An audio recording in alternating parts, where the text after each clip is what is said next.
It's been a stressful couple of weeks, so I'm a little late on getting this up, but here we are.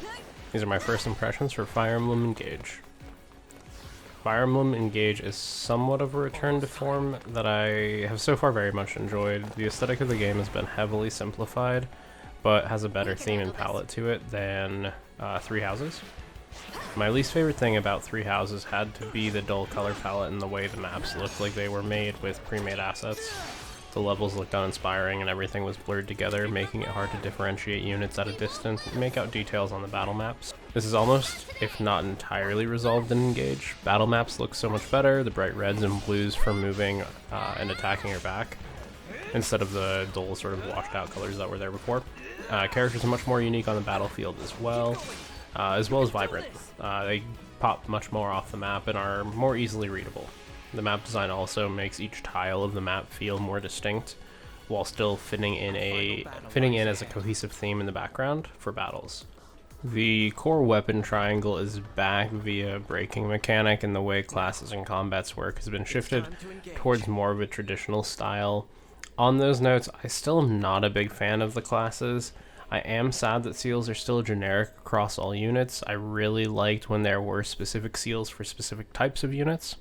I think I can get on board with the idea that there were maybe too many seals, and looking to reduce it down to something like emblem seals, martial seals, and magic seals might work, based on the class you want to upgrade or class you want to upgrade to, whichever one makes more sense. As is though, I feel like it feels less exciting getting these. This may be something that people don't generally agree with, and may heavily be influenced by my own nostalgia from the GBA era games I played growing up. I don't think it's just looking back at those games. I do actively replay those games, and I very much enjoy them to this day, including getting the variety of seals. I did also find myself forgetting early on to level up to 20 before upgrading units. It's not a ding against the game. That is more of a, hey, if this is the first time you're hearing about it, just remember that. Because when you play Three Houses and you're leveling up, you want to upgrade as soon as possible because the units have one total level range, and this goes back to level to 20, level up, level to 20, etc. I was playing primarily on hard classic, as that is the way I typically best enjoy these games, but having played over 20 hours on hard, I decided to put some time on normal to get the default quote-unquote experience to see if any of my thoughts changed. I still opted for Classic, as I feel that is a core experience to me as somebody who enjoys Fire Emblem.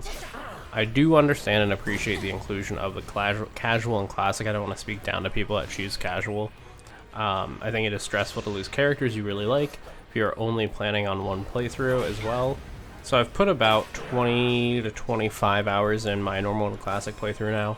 After that, here's some more of my thoughts. Emblem rings, overall, I like these. They seem mostly balanced for the overall game design. Keeping the multi-life component for most bosses is also a good way of preventing this from being too strong. Bond rings, I hate them.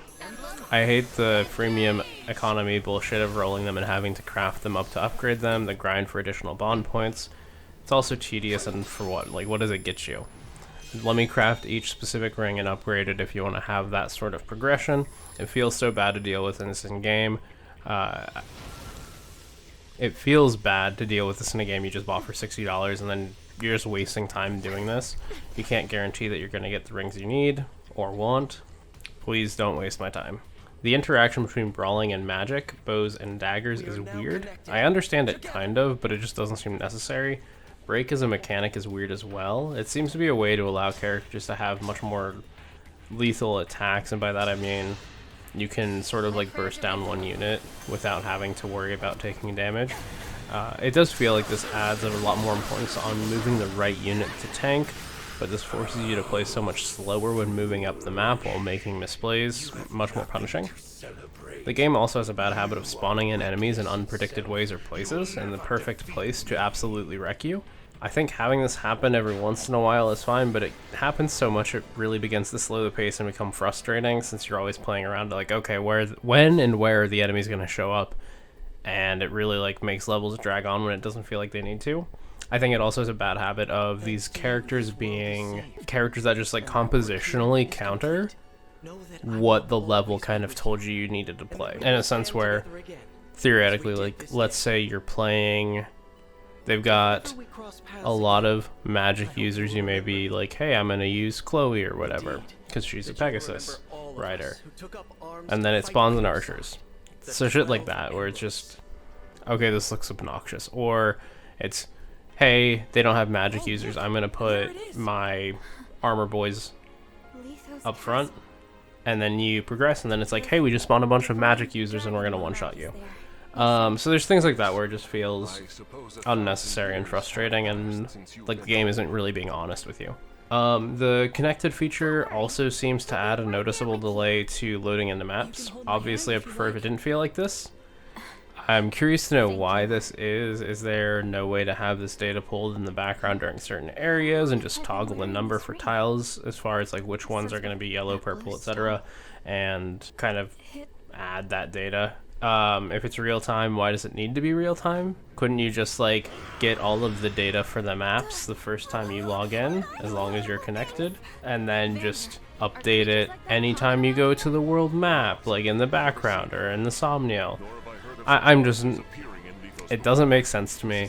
It adds a big delay to loading into maps, and it's something that if you're playing multiple maps, it starts to get frustrating and grind on my nerves a bit. This is going to be unscripted. I really just kind of noticed after recording, I hadn't really talked about it. Wanted to talk about like character design. I talked a little bit about it, but mostly from like a battle map point of view. I really like the character design in this game, especially relative to Fire Emblem, and honestly even like some of the games we've been getting lately. I feel like the aesthetic of Fire Emblem has been getting a lot more dull lately as it's gone into more of like 3D models. I feel like it's lost some of that vibrancy that I associate with the game historically. But specifically after in Three Houses, I feel like you spend a third of the game with your characters in school uniforms, and it feels so limiting and restricting aesthetically, and it feels very nice to have a game that allows you to sort of have unique outfits and aesthetics for each character, because it's not in the setting of a school with school uniforms. I also feel like personality-wise, this game does a lot better on showcasing fun, interesting, and unique personalities. I did feel like there was a lot of overlap in personalities in Three Houses, so it was very hard to really draw like distinct lines between like characters and their personalities, their tropes, etc. Where I feel like this game does it a lot better. A lot of the characters feel unique. I don't feel like they're easily forgettable or easily confused for other characters. That's it. That's all the unscripted part. I've got this. Anyway, thanks for watching. If you like this video, leave a like. If not, feel free to dislike it. If you want to see more of these videos, I'd love it if you subscribed. If there are any games you'd like me to take a look at or any topics you'd like me to discuss, please let me know down below.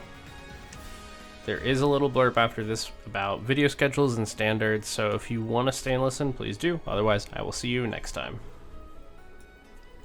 Alright, so I mentioned it at the beginning, but I've been stressed out quite a bit leading up to making this video. A lot of it has been dealing with failure to stay on the timeline that I set for myself, and also failure of making videos to the standard that I want. I'm in a weird gray area of videos right now. I've been trying to get very thorough thoughts before making my videos, even if they are just first impressions. I've felt it going more towards full review content. Clearly I haven't been able to post videos with the full review style that I would like in a timely manner. This is mostly due to the fact that I have a full-time job and a child that I take care of. Anyway, I think what really pushed it over is playing One Piece Odyssey. It really sort of fucked with my expectations for what I need to do. That video will hopefully come out in 1 to 2 weeks. The game was very enjoyable initially, but I could tell that it was very tailored, that it was a very, holy shit, tailored experience. I wanted to get past the tailored portion in the beginning before making a video so that it didn't say, oh, this is great, without getting out of the scripted section, regardless of how long that took. I started making very detailed notes because it feels like the first 10 hours really is like the scripted portion of it, and then it gets into like the overall like gameplay loop of the game. Anyway, so I was making a lot of detailed notes going through that first 10 hours, and at that point when I got out of there, it was starting to feel more like it was a full-fledged review, or on the way to becoming that. Having reflected on this a bit though, I think I'm going to try to refocus on making these 2 videos first impressions videos with possible review videos to follow. It's hard to say I will play X amount of a game before making a video, so it is going to have to be something where I'm sort of feeling it out, and that'll be a process. For making videos, I'm going to try to get to a point in it, or in the games, where I feel like I've reached the core gameplay loop, and I'm familiar with the components that make that loop up. So in the case of One Piece Odyssey, play through the first 10 hours and then maybe play 3 or 4 hours after that, because I'm familiar with the gameplay and then I can kind of get a sense for the world. For Fire Emblem, I really feel like I probably could have played like 5 to 10 hours and you get familiar and you can make a first impressions from it. At this point, even though I have my own like gripes with the game, I've overall really enjoyed it, and I've put like 40 to 50 hours in the game already.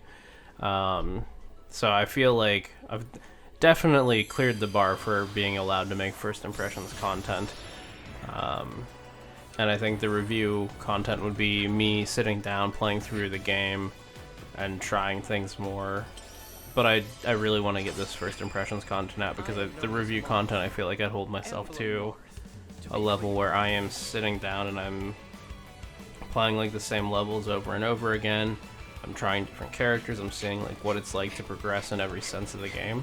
So anyway, that's it. If you listened, I don't know why you listened, but I appreciate it. If not, you're not hearing this, so it's fine too. Thanks.